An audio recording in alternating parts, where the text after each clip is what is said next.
to paradise. I felt the power of God as I had never felt it before. I realized then that I alone was responsible for all my troubles. I knew that God with His love was there to help me. From that day to this, my life has been free from worry. I am 71 years old, and the most dramatic and glorious 20 minutes of my life were those I spent in that chapel that morning. God will take care of you. J. C. Penny learned to overcome worry almost instantaneously, because he discovered the one perfect cure. I go to the gym to punch the bag or take a hike outdoors. By Colonel Eddie Eagan. New York attorney, Rhodes Scholar Chairman, New York State Athletic Commission, former Olympic light heavyweight champion of the world. When I find myself worrying and mentally going round in endless circles like a camel turning a water wheel in Egypt, a good physical workout helps me to chase those blues away. It may be running or a long hike in the country, or it may be a half hour of bag punching or squash tennis at the gymnasium.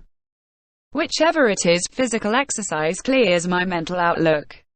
On a weekend I do a lot of physical sport, such as a run around the golf course, a game of paddle tennis, or a ski weekend in the Adirondacks. By my becoming physically tired, my mind gets a rest from legal problems, so that when I return to them, my mind has a new zest and power. Quite often in New York, where I work, there is a chance for me to spend an hour at the Yale Club gym. No man can worry while he is playing squash tennis or skiing. He is too busy to worry. The large mental mountains of trouble become minimal hills that new thoughts and acts quickly smooth down. I find the best antidote for worry is exercise. Use your muscles more and your brain less when you are worried, and you will be surprised at the result. It works that way with me. Worry goes when exercise begins. I was the worrying wreck from Virginia Tech. By Jim Birdsell. Plant Superintendent C. F. Muller Company, 180 Baldwin Avenue, Jersey City, New Jersey. 17 years ago, when I was in military college at Blacksburg, Virginia, I was known as the worrying wreck from Virginia Tech. I worried so violently that I often became ill. In fact, I was ill so often that I had a regular bed reserved for me at the college infirmary at all times. When the nurse saw me coming, she would run and give me a hypo. I worried about everything. Sometimes I even forgot what I was worrying about.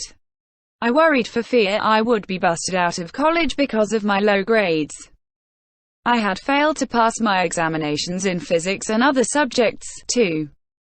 I knew I had to maintain an average grade of 75 to 84. I worried about my health, about my excruciating attacks of acute indigestion, about my insomnia. I worried about financial matters. I felt badly because I couldn't buy my girl candy or take her to dances as often as I wanted to. I worried for fear she would marry one of the other cadets. I was in a lather day and night over a dozen intangible problems. In desperation, I poured out my troubles to Professor Duke Baird, Professor of Business Administration at V.P. I. The 15 minutes that I spent with Professor Baird did more for my health and happiness than all the rest of the 4 years I spent in college.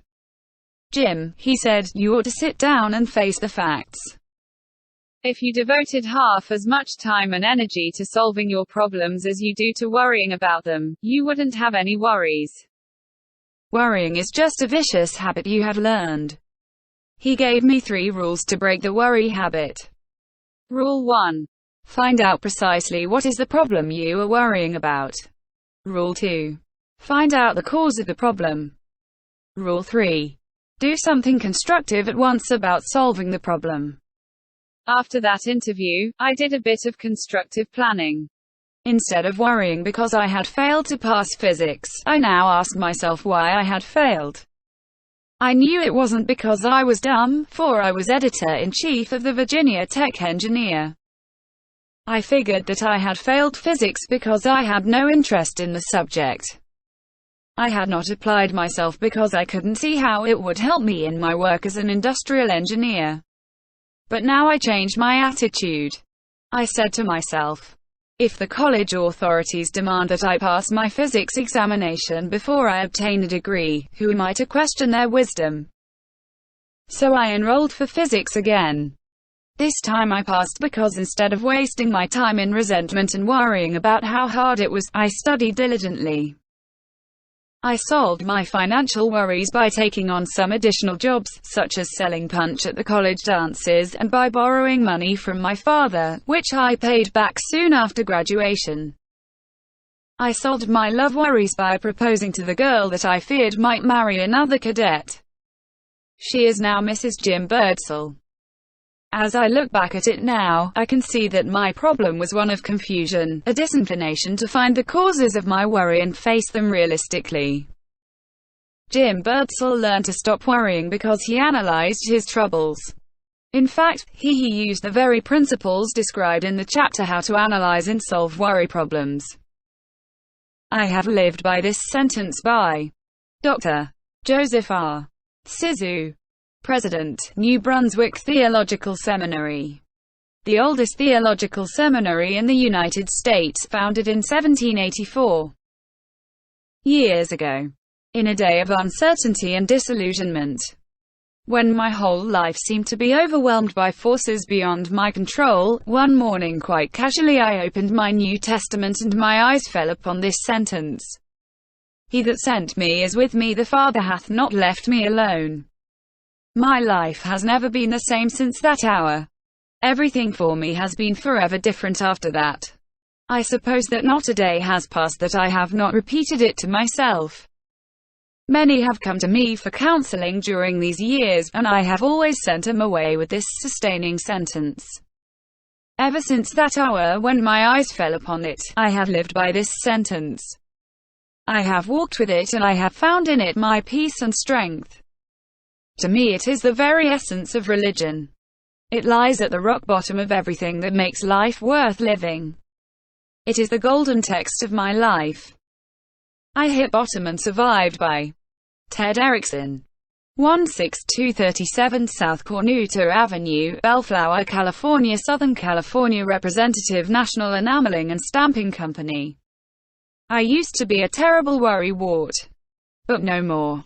In the summer of 1942, I had an experience that banished worry from my life for all time. I hope that experience made every other trouble seem small by comparison.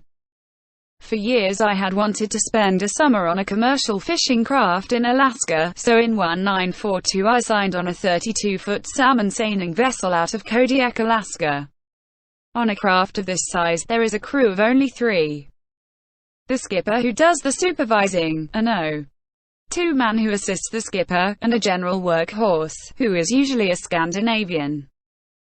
I am a Scandinavian. Since salmon seining has to be done with the tides, I often work 20 hours out of 24.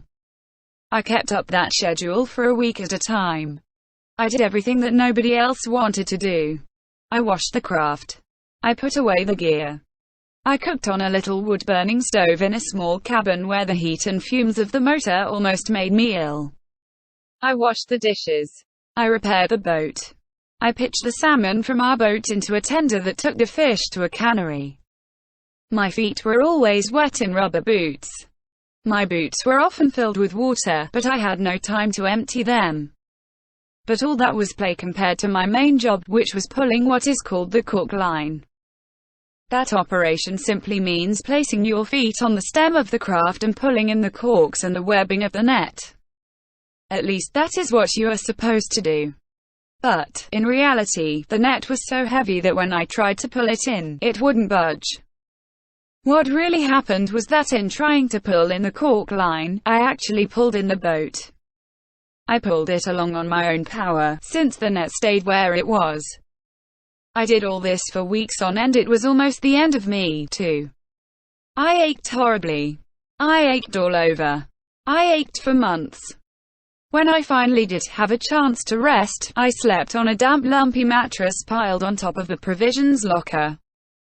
I would put one of the lumps in the mattress under the part of my back that hurt most and sleep as if I had been dragged. I was drugged by complete exhaustion. I am glad now that I had to endure all that aching and exhaustion because it has helped me stop worrying. Whenever I am confronted by a problem now, instead of worrying about it, I say to myself, Erickson, could this possibly be as bad as pulling the cork line? And Erickson invariably answers, no, nothing could be that bad. So I cheer up and tackle it with courage. I believe it is a good thing to have to endure an agonizing experience occasionally. It is good to know that we have hit bottom and survived. That makes all our daily problems seem easy by comparison. I used to be one of the world's biggest jackasses by Percy H. Whiting. Managing Director, Dale Carnegie and Company, 50 East 42nd Street, New York, New York. I have died more times from more different diseases than any other man, living, dead, or half dead. I was no ordinary hypochondriac. My father owned a drugstore, and I was practically brought up in it. I talked to doctors and nurses every day, so I knew the names and symptoms of more and worse diseases than the average layman. I was no ordinary hypo. I had symptoms. I could worry for an hour or two over a disease and then have practically all the symptoms of a man who was suffering from it. I recall once that, in Great Barrington, Massachusetts, the town in which I lived, we had a rather severe diphtheria epidemic. In my father's drugstore, I had been selling medicines day after day to people who came from infected homes. Then the evil that I feared came upon me. I had diphtheria myself. I was positive I had it. I went to bed and worried myself into the standard symptoms. I sent for a doctor. He looked me over and said, "Yes, Percy, you've got it."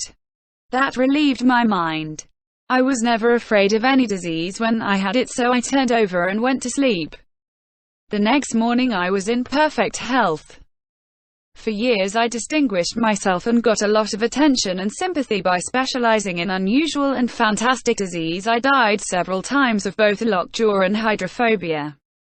Later on, I settled down to having the run-of-mill ailments, specializing on cancer and tuberculosis.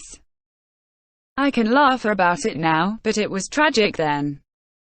I honestly and literally feared for years that I was walking on the edge of the grave.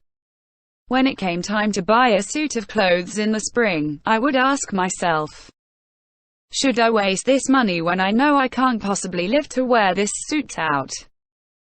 However, I am happy to report progress. In the past 10 years, I haven't died even once. How did I stop dying? By kidding myself out of my ridiculous imaginings. Every time I felt the dreadful symptoms coming on, I laughed at myself and said, "See here, Whiting, you have been dying from one fatal disease after another now for 20 years, yet you are in first-class health today. An insurance company recently accepted you for more insurance. Isn't it about time, Whiting, that you stood aside and had a good laugh at the worrying jackass you are?" I soon found that I couldn't worry about myself and laugh at myself at one and the same time. So I've been laughing at myself ever since. The point of this is, don't take yourself too seriously. Try just laughing at some of your sillier worries, and see if you can't laugh them out of existence. I have always tried to keep my line of supplies open by Gene Autry, the world's most famous and beloved singing cowboy. I figure that most worries are about family troubles and money. I was fortunate in marrying a